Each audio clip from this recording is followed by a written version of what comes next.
Hey y'all, just wanted to take you on a quick little walk through the garden. We're going to show you the good, the bad, and the ugly today. This garden really needs some maintenance. This past week, been so busy, really hadn't had a chance to do a whole lot. I did come out here today and put in a few stakes for the tomatoes. They were getting pretty tall, needed some extra support. But yeah, I need to get out here and do some pruning, but I figured I'd show you guys. You know, like I said in a previous video, we're growing a lot of different tomatoes this year, a lot of different varieties. See what does the best, what we like the most. Try to narrow it down from there. And we've got some that are producing really well, doing real good. And we got some that are not. We got a few plants starting to die off here. We'll just cut our losses here and take what we can get. But I'll go into a little bit more detail in another video. Just wanted to take you guys around, kind of running out of daylight at the moment. But these cherry tomatoes were getting so tall, we had to put in some stakes. And one thing I'll tell you is, I bought 8-foot 2x2s and cut the ends to make a wedge.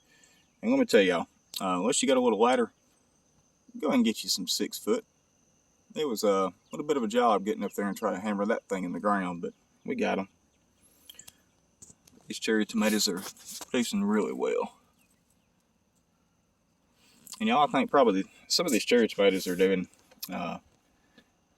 better than some of the slicers. So I have to keep record of that. But I'll show y'all this. We've got Elsa coming in here in just a little bit. It's supposed to be a lot of rain. So y'all, if I just cut off in the middle of this thing, it's cause the bottom fell out. Let me take you around real quick. These marigolds, they're looking nice. These things are tall, very tall. And of course, I got to show you probably my favorite cherry tomato so far this year, the yellow pear. Now the squash, zucchini, like I said earlier, it gets hit with disease and pests this time of year. Some of it is looking a little bit worse than others. But it usually don't live long anyway. We just take what we can get and we run with the rest. But some of these Cherokee purples have died off, and others in different locations have done really well. If y'all got any suggestions on that, I would appreciate the advice there. But we're still getting fruit. It don't look perfect. But one thing I'll tell y'all is, if you can't baby your garden as much as you would want to, just understand one thing. Plants want to grow. Vegetables want to produce fruit. You'll still have a harvest. May not be perfect, may not be pretty, but you'll still get fruit from it.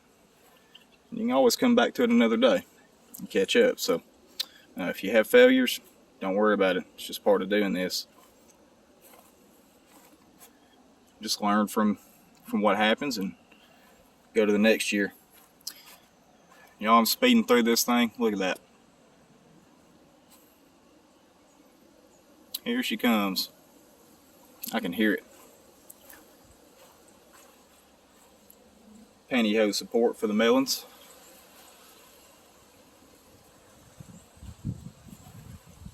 Still got a few more to do.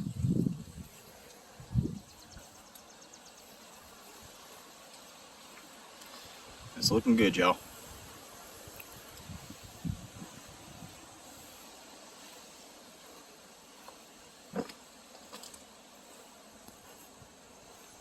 Yep. I see the chickens have decided that they're going to huddle up underneath the coop because they know the storm is coming too. Alright, y'all.